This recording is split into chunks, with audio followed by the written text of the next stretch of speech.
We've talked about reproductive abuse, reproductive coercion.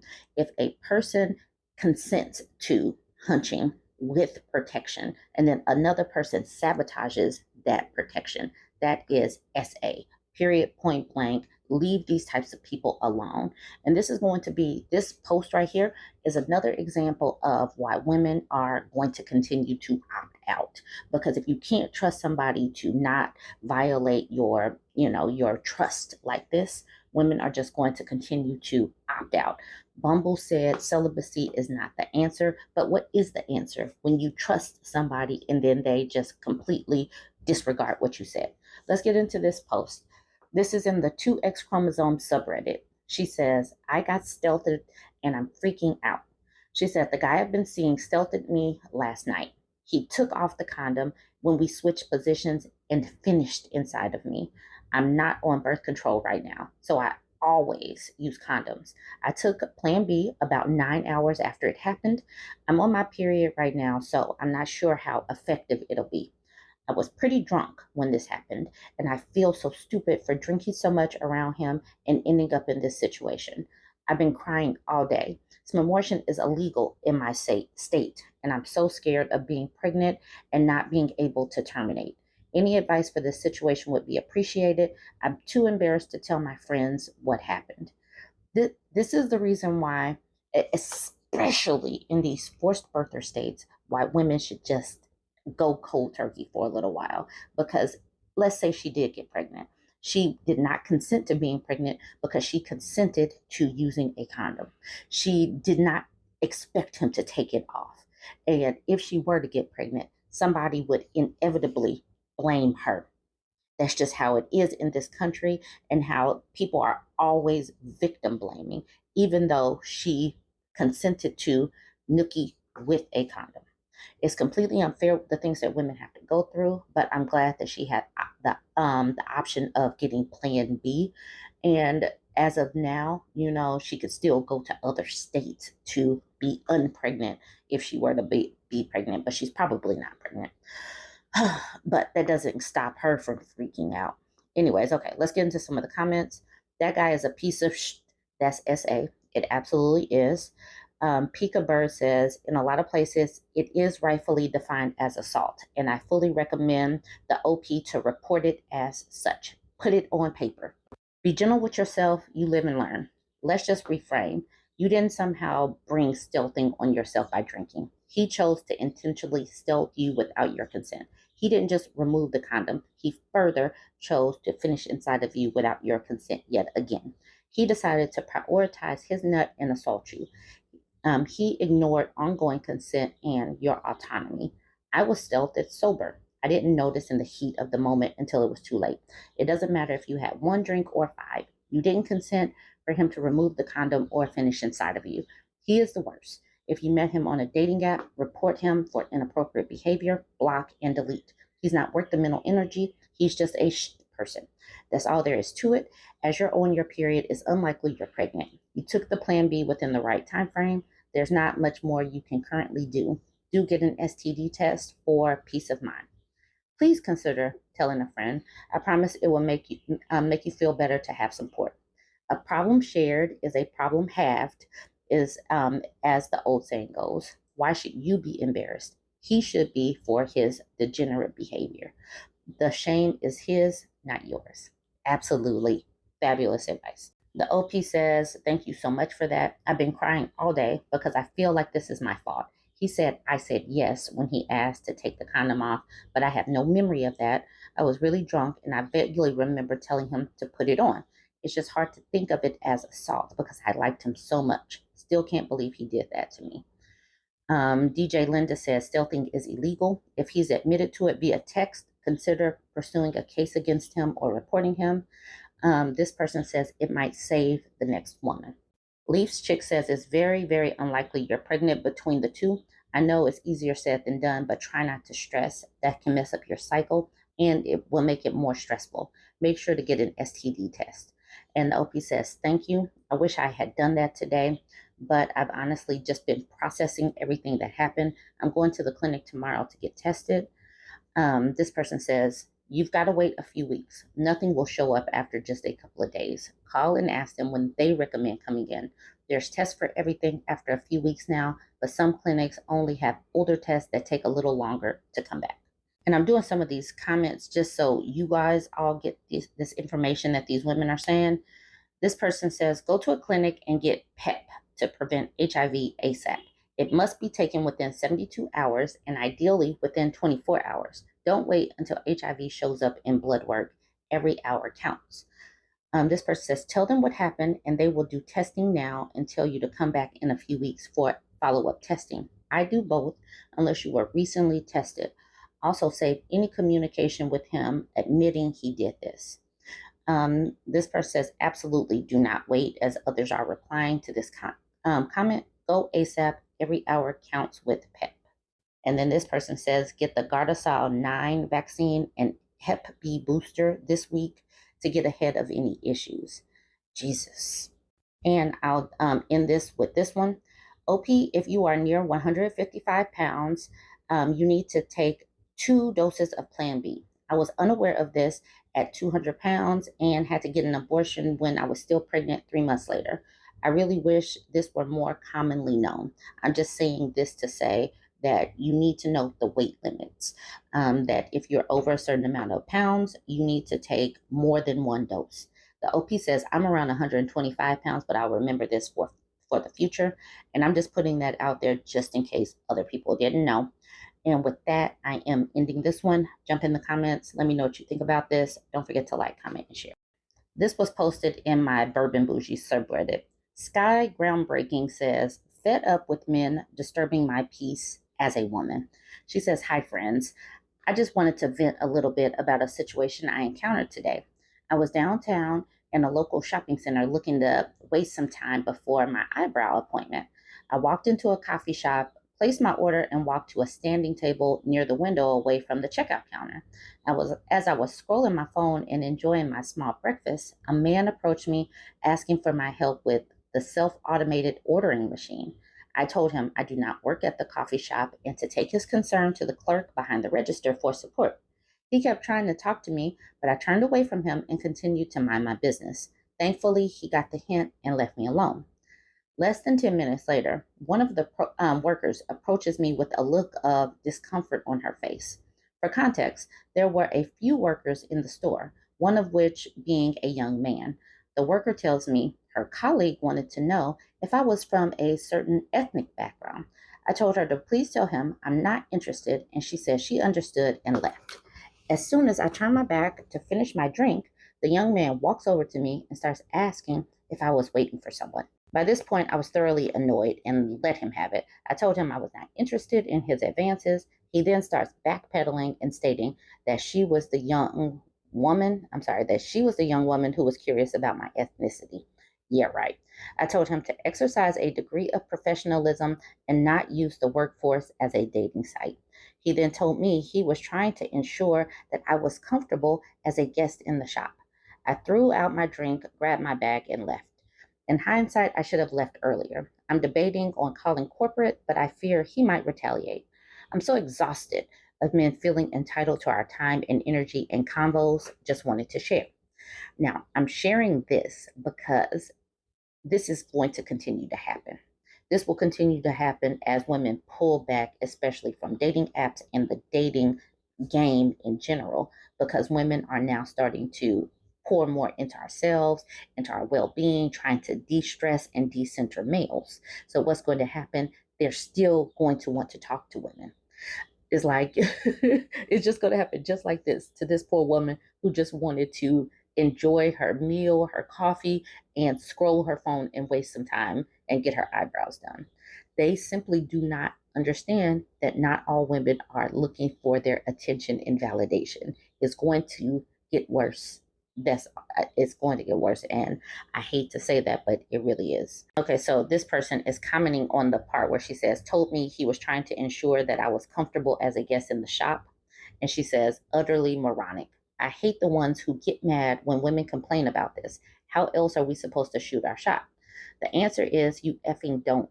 There are some venues where it's just not appropriate. Don't try to frame it like we're missing out on some amazing love connection. And we weren't too shy to talk to you. We weren't giving you eyes. We didn't dress up for you, but you can get this sweet old pepper spray to the face if I walk away and you keep following me.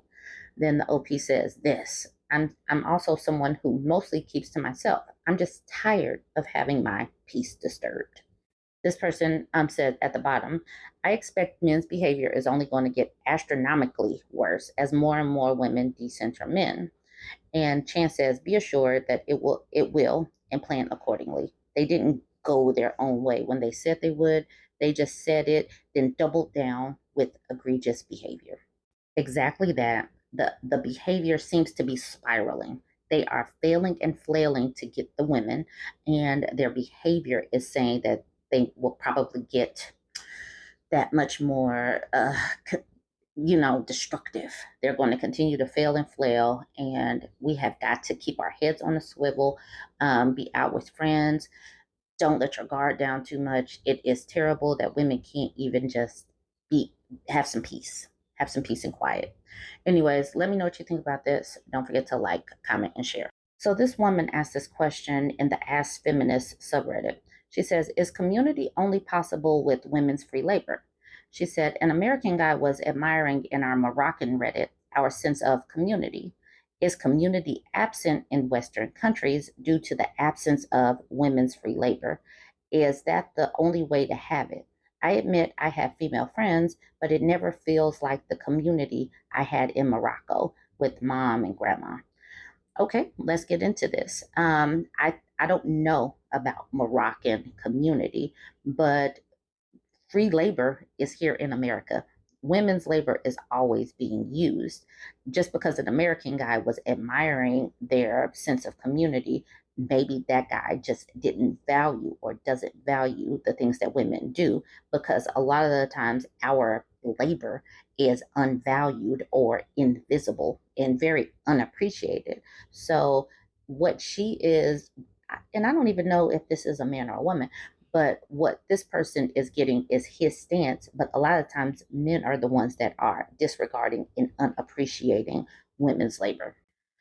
Callie the cat says women still do free labor in Western countries. People sometimes don't feel a sense of community in America because many Americans are strict individualists, especially these days. This person says, I think a large part of it is geographic and job mobility too.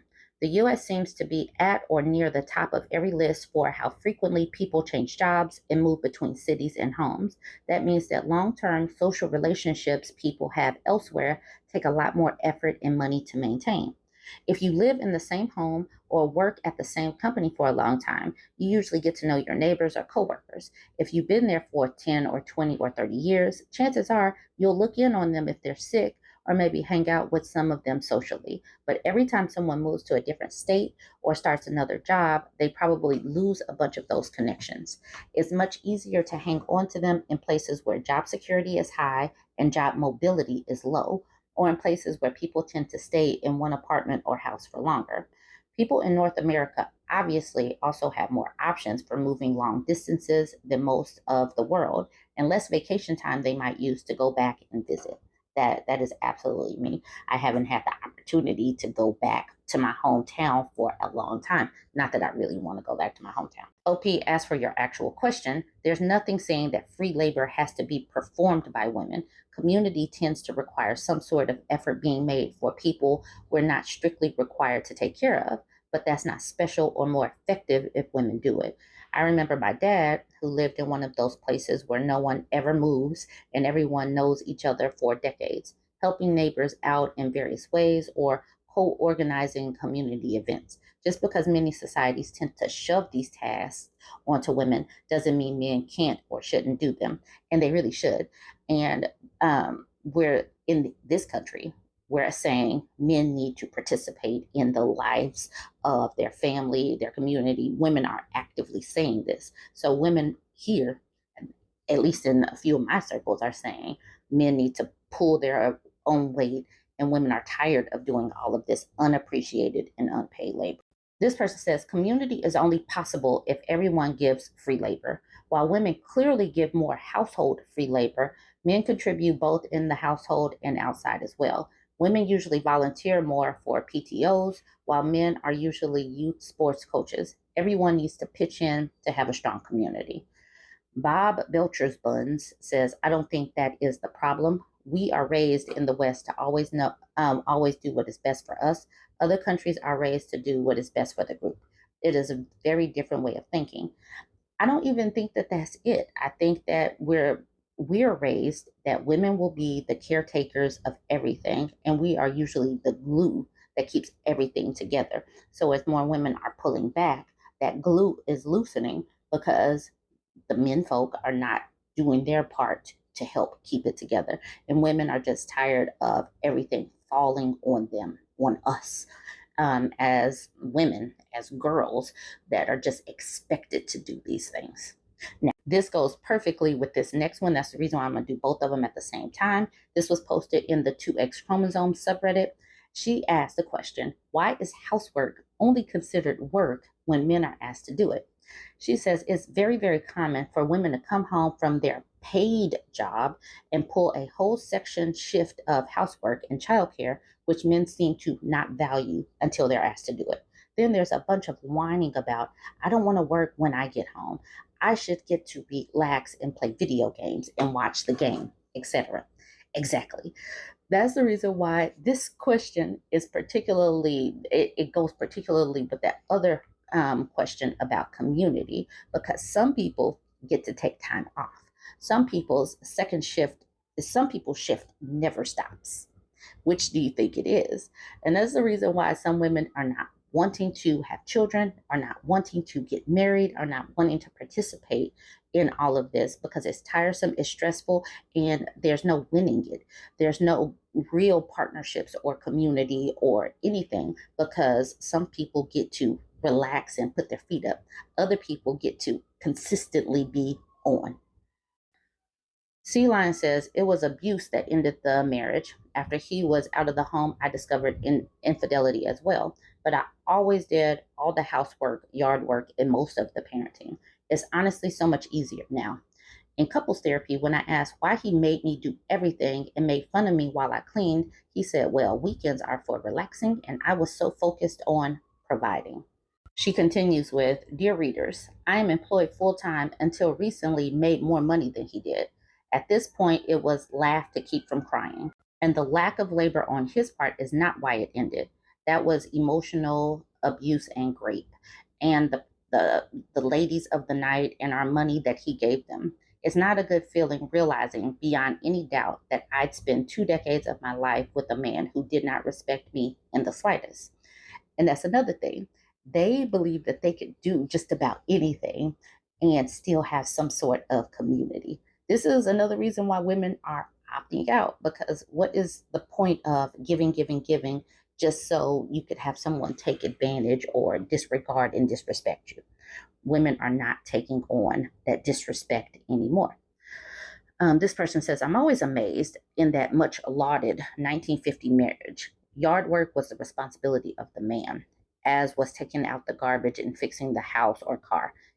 And women do this stuff as well. It just gets put in these weird boxes as if we're not able to do these things. But the men's boxes are always the things that don't take up as much daily time.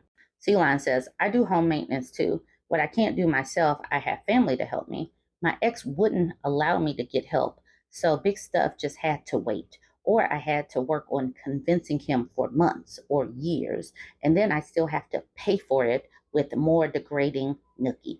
I'm not anti nookie, but he seemed to enjoy it more if it was prefaced by a rundown of everything I'd done wrong that day or the previous day. She continues with, I think his refusal to allow remodels or big repairs was twofold. He didn't want to have to do any physical work, and he knew he should be helping, so it triggered some shame. It may have also been connected to the cost, since he was spending so much of his money on his own pleasures, going out, drinking, strippers, S workers. Narcissists do not ever want to experience shame. This was also, I think, the reason why he often made fun of me or was irritable when I would clean the house or do yard work. He knew he shouldn't let it all fall on me, so punished me for the shame he felt. Yikes. That is a terrible way to live. And this is another reason like, as we talk more about the behaviors of some of these toxic behaviors and controlling behaviors and abusive behaviors, we're putting it out into the world so other people can see these things and say, I have experienced that too, and know that they should pull away from people who behave like that. I'm gonna end it with this one. She says, my favorite are the Am I the A-hole posts where the dude belabors the point that he works a full day and then ticks off the mundane crap that poor he does on top of it all. He takes out the trash, he puts his own dishes in the sink, and even cooks sometimes. It never occurs to those guys that the fact that they find it notable just makes them seem like little kids. And what we're doing, what we're facing with, is these men are having to adult on their own, and they want a cookie. They want a head pat for having to do things that adults have to do within the home. And women need to keep pulling back so that they get better at doing these things in the home. Make them do their own things, make them hold their own nuts. Anyways, jump in the comments. Let me know what you think about these two put together. And don't forget to like, comment, and share.